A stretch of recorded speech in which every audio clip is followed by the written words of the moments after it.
1980 की एक सुबह जब दुनिया धीरे धीरे अपनी रफ्तार पकड़ रही थी, तभी पश्चिमी देशों में दो इस्लामी देशों के बीच ऐसी चिंगारी भड़की जिसने 8 साल तक सब कुछ खाक कर दिया।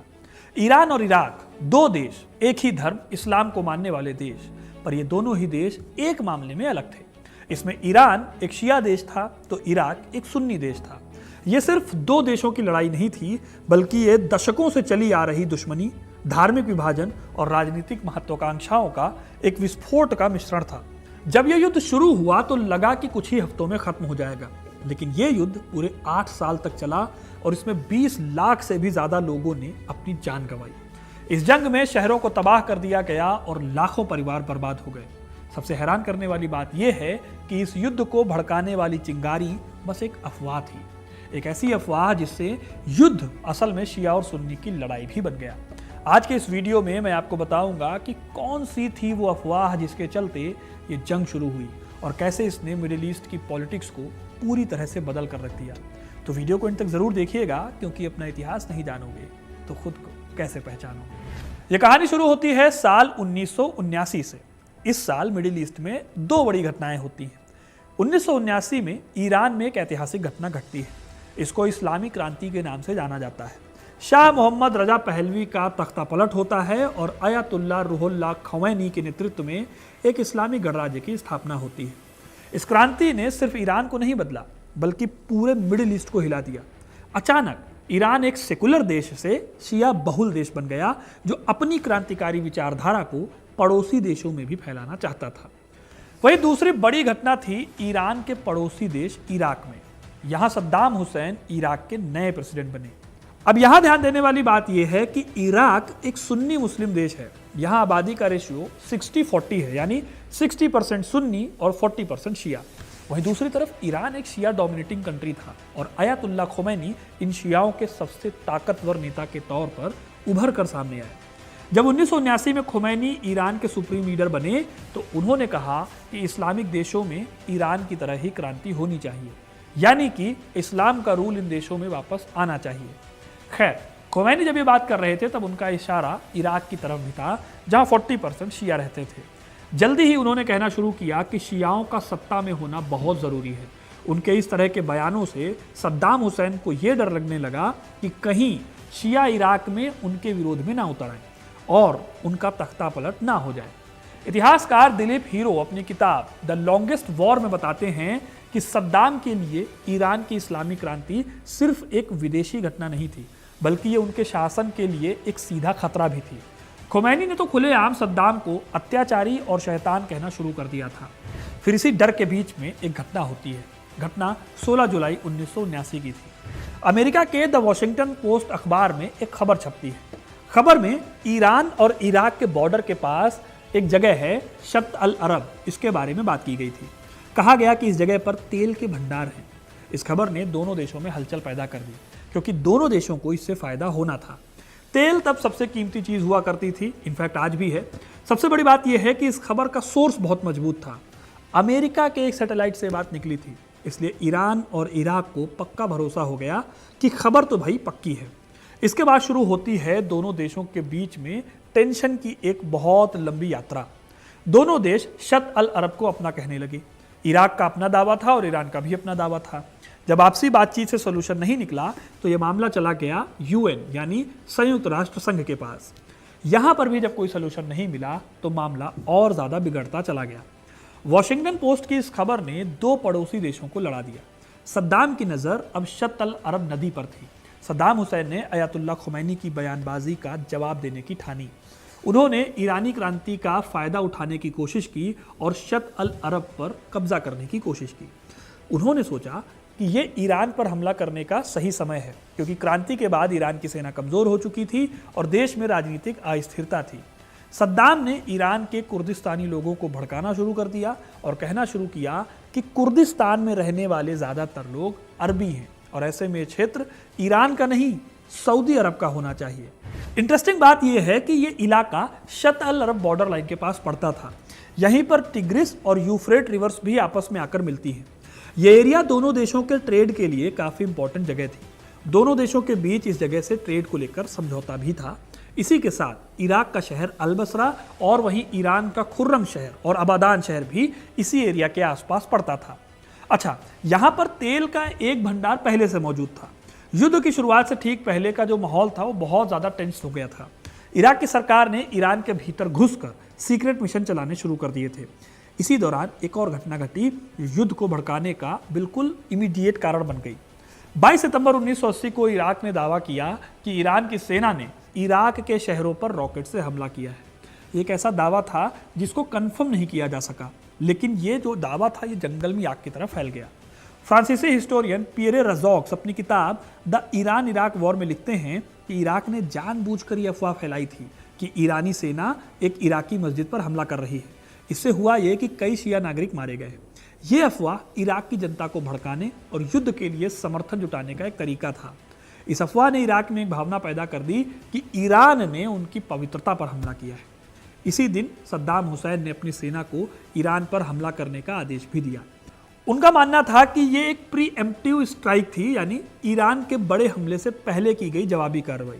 हालांकि सच्चाई ये थी कि ईरान ने ऐसा कोई हमला किया नहीं था। ये सिर्फ सद्दाम हुसैन की एक पॉलिटिकल चाल थी जिसका मकसद था ईरान की नई सरकार को और ज़्यादा अनस्टेबलाइज करना और शत अल अरब नदी पर अपना कंट्रोल हासिल करना। सद्दाम को लगा था कि ये युद्ध कुछ ही हफ्तों में ख़त्म हो जाएगा और वो एक लीडर के तौर पर उभरेंगे, लेकिन उन्होंने अयातुल्लाह खुमैनी की ताकत और ईरान में जो उस समय नेशनलिज्म की ताकत उभर रही थी उसको बहुत कम आंक लिया। 22 सितंबर 1980 को इराकी सेना ने 10 डिवीजन्स के साथ ईरान पर एक बड़े हमले की शुरुआत की। यह हमला शुरू हुआ हवाई हमले के साथ और इराक ने जल्दी ही खुजिस्तान नाम के ईरानी प्रोविंस पर कब्जा भी कर लिया। ईरान के अंदर घुसकर सद्दाम हुसैन ने ईरान की कई जगहों पर कब्जा किया था। शुरुआत में इराक को लगातार कामयाबी मिलती रही। उनकी सेना ने ईरान के कई शहरों पर कब्जा किया, लेकिन जल्दी ही ये साबित हो गया कि सद्दाम हुसैन की उम्मीदें कुछ ज़्यादा ही गलत थी। दरअसल ईरान इस युद्ध में हार रहा था क्योंकि ईरानी क्रांति की वजह से ईरान की सेना बिखर गई थी। अब इसके बाद ईरान के सुप्रीम लीडर अयातुल्लाह खुमैनी ने भी इराक के खिलाफ कमर कसी। सबसे पहले खुमैनी ने जनता के मन में सद्दाम के खिलाफ अपना भरोसा कायम किया और सद्दाम को भगाने का वादा किया। खुमैनी जानते थे कि ईरान की आबादी इराक की तुलना में काफ़ी ज़्यादा है, इसलिए इराक के पास अगर हथियार ज़्यादा हैं तो ईरान को अपनी सेना बढ़ानी होगी। इसके लिए खुमैनी ने ईरान के युवाओं से सेना में भर्ती होने का आह्वान किया। खुमैनी ने अपने लोगों से पवित्र युद्ध या एक तरह से जिहाद का आह्वान किया। इस आह्वान ने लाखों ईरानी शिया युवाओं को सेना में भर्ती होने के लिए मोटिवेट किया। इन स्वयं सेवकों ने, जिन्हें पासदारान कहा जाता था, उन्होंने अपनी जान की परवाह किए बिना इराकी सेना का मुकाबला किया। इतिहासकार चार्ल्स ट्रिप अपनी पुस्तक अ हिस्ट्री ऑफ इराक में लिखते हैं कि खुमैनी ने युद्ध को शिया इस्लाम और सुन्नी इस्लाम के बीच की लड़ाई का रूप दे दिया और इस धार्मिक जोश ने ईरानी सेना को एक नई एनर्जी दी। धीरे धीरे युद्ध का रुख पलटने लगा। 1982 तक ईरान ने अपने खोए हुए ज़्यादातर इलाकों को वापस ले लिया और अब वो इराक के अंदर घुसकर हमला करने लगा। सद्दाम ने युद्ध रोकने की कोशिश की, लेकिन अब खुमैनी ने उनकी बात को मानने से इनकार कर दिया। खुमैनी ने सद्दाम की सत्ता को खत्म करने की कसम खा ली। जल्दी ही ईरान ने अपनी एक बड़ी सेना खड़ी कर दी। इस सेना ने बड़े पैमाने पर इराकी सेना से लड़ाई लड़ी। कहा जाता है कि इस जंग में इराक का सपोर्ट अमेरिका के साथ सोवियत भी कर रहा था। इसकी वजह यह थी कि अमेरिका ईरान की क्रांति से पहले ही नाराज था और वहीं कोल्ड वॉर के टाइम पर इराक जो है वो रूस के साथ खड़ा था, इसलिए रूस भी इराक का साथ दे रहा था। यानी दुनिया के दो जो पोलिंग नेशंस थे वो दोनों इराक के साथ थे। यही नहीं, दूसरे कई इस्लामिक देश थे जो इराक को सपोर्ट कर रहे थे, लेकिन फिर भी ईरान ने इराक को कड़ी टक्कर दी और उसे घुटने टेकने पर मजबूर कर दिया। फिर आता है 20 जून 1982 का दिन, जब सद्दाम हुसैन ने युद्ध विराम की घोषणा की और ईरान के उन सभी जगहों को वापस करने की बात कही जिन पर इराक ने कब्जा किया था। लेकिन खुमैनी ने अब तक इराक को सबक सिखाने की ठान ली थी। उन्होंने इराक के युद्ध विराम की मांग को ठुकरा दिया। आखिर में इराक को अपनी सेना वापस बुलानी पड़ी। इस दौरान ईरान ने अपने सभी एरियाज को दोबारा हासिल किया, लेकिन लड़ाई यहीं तक नहीं रुकी। अपने सभी एरियाज को वापस पाने के बाद ईरान ने इराक के इंपॉर्टेंट शहर अल बसरा पर हमला कर दिया। दोस्तों, अल बसरा को अगर देखें तो ये एकमात्र जगह थी जहां से इराक अपने तेल को दूसरे देशों में एक्सपोर्ट करता था। खुमैनी ने इसीलिए बहुत सोच समझकर इस शहर पर हमला किया था ताकि इराक का ऑयल ट्रेड का एक्सेस खत्म हो जाए। इस हालत में इराक ने केमिकल गैस का इस्तेमाल किया और ईरानी सेना को पीछे हटने पर मजबूर कर दिया। इस अटैक ने ईरान को बहुत नुकसान पहुंचाया, लेकिन फिर भी खुमैनी ने हार नहीं मानी। खुमैनी अब चाहते थे कि सद्दाम की सत्ता खत्म हो जाए। इधर इराकी सेना ने ट्रेंच बनाए और वहां पर डेरा डाल लिया था। ये फर्स्ट वर्ल्ड वॉर की टेक्निक थी। इन ट्रेंचेस की मदद से ईरानी सेना को इराक पीछे ढकेलने में कामयाब रहा। दोस्तों, ये वो लड़ाई थी जो बिल्कुल फर्स्ट वर्ल्ड वॉर की तरह लड़ी गई थी, यानी आमने सामने और ट्रेंचेस की लड़ाई। ईरान अपने सैनिकों को एक साथ झुंड में इराकी सेना के सामने खड़ा कर देता था। उसका कहना था कि अगर गोलियों की बौछार से 100 सैनिक मारे जाते हैं तो बाकी बचे सैनिक उन जगहों पर आसानी से बढ़ते हुए कब्जा कर सकते हैं। सोच कर देखिए कि किस लेवल पर इस लड़ाई लड़ी गई होगी। बहरहाल, ईरान ने कुर्द और दूसरे कई लोकल ग्रुप्स को भी अपने साथ शामिल कर लिया, उनसे बातचीत करके। इससे हुआ यह कि ईरान और ताकतवर हो गया। फिर आता है साल 1984, जब इराक ने ईरान के तेल टैंकरों पर बमबारी करनी शुरू कर दी। इसके जवाब में ईरान ने फारस की खाड़ी के स्ट्रेट ऑफ होर्मुज के सभी रास्तों को बंद कर दिया। ये वो रास्ता था जहां से दुनिया का 40% ऑयल एक्सपोर्ट होता था। ईरान के इस कड़े फैसले से इराक की आर्थिक स्थिति पर बुरा असर पड़ने वाला था। इस युद्ध से कई दूसरे देशों को नुकसान भी हो सकता था। ईरान के इस फैसले से ये युद्ध एक तरह से लोकल से इंटरनेशनल मुद्दा बन गया। ऐसे में इराक से अलग जो देश इस बैन से अफेक्ट हो रहे थे, उन्होंने ईरान पर दबाव डाला कि बैन सिर्फ इराक पर लगाया जाए, बाकी ऑयल टैंकर्स को जाने दिया जाए। ईरान ने फिर इस बात को मान लिया। इस फैसले से सबसे ज़्यादा असर इराक पर पड़ा। वहीं दूसरी तरफ ईरान के इस फैसले से वो देश एक हो गए जिनके पास नेचुरल रिसोर्सेज थे। इन देशों ने इंटरनेशनल लेवल पर अपनी सिक्योरिटी की अपील की।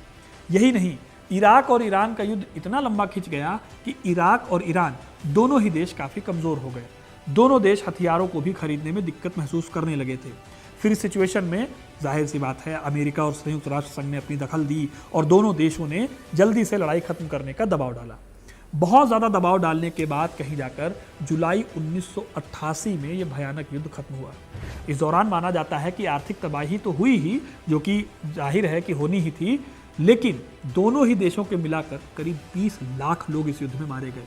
लाखों लोग घायल हो गए और हमेशा के लिए अपना घर छोड़ने पर मजबूर हो गए। इंटरेस्टिंग बात यह है कि वॉशिंगटन पोस्ट ने जो खबर छापी थी वो एक फेक न्यूज़ थी। वहाँ कोई तेल भंडार कभी मिला ही नहीं। यानी ईरान और इराक एक झूठी खबर के पीछे 8 साल तक लड़ते रहे और इस दौरान उन्होंने खुद को बर्बाद भी कर दिया। अब अगर आप देखें तो एक अफवाह ने दो देशों की तबाही ला दी। इस युद्ध को इतिहास के सबसे भयानक युद्धों में से एक माना जाता है। अब आपकी इस युद्ध को लेकर क्या राय है, हमें कमेंट करके ज़रूर बताइएगा। वीडियो को लाइक और शेयर करना ना भूलें और ऐसी इंटरेस्टिंग कहानियों के लिए, इतिहास से जुड़े रहने के लिए हिस्ट्री कनेक्ट को सब्सक्राइब ज़रूर करें। धन्यवाद।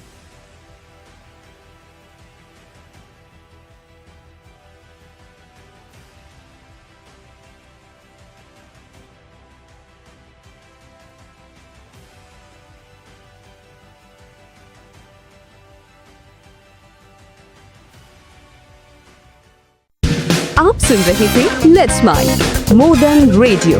फॉलो कीजिए हमें हमारे सोशल मीडिया प्लेटफॉर्म्स पर। It's time for news. It's time for more than radio. Presenting the first radio news app, Let's Mic. Let's Mic, a news-based app on your phone where you get to watch and listen news, talk shows, interviews, radio show podcasts. On Let's Mic, you get all relevant information of TV, print, radio, podcast, and digital. Let's Mic talks about every segment of life.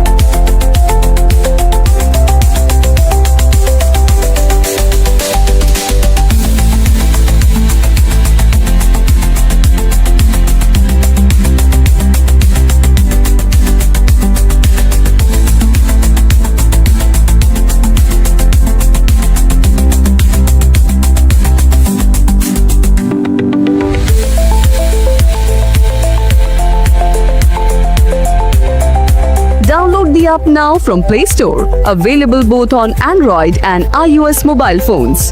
Follow us on YouTube, Instagram, Twitter, LinkedIn, Facebook, Telegram, WhatsApp, Snapchat. Let's talk, let's connect, and let's mic. It's time for news. It's time for more than radio. Presenting the first radio news app, Let's Mic. Let's Mic, a news-based app on your phone where you get to watch and listen news, talk shows, interviews, radio show podcasts. On Let's Mic, you get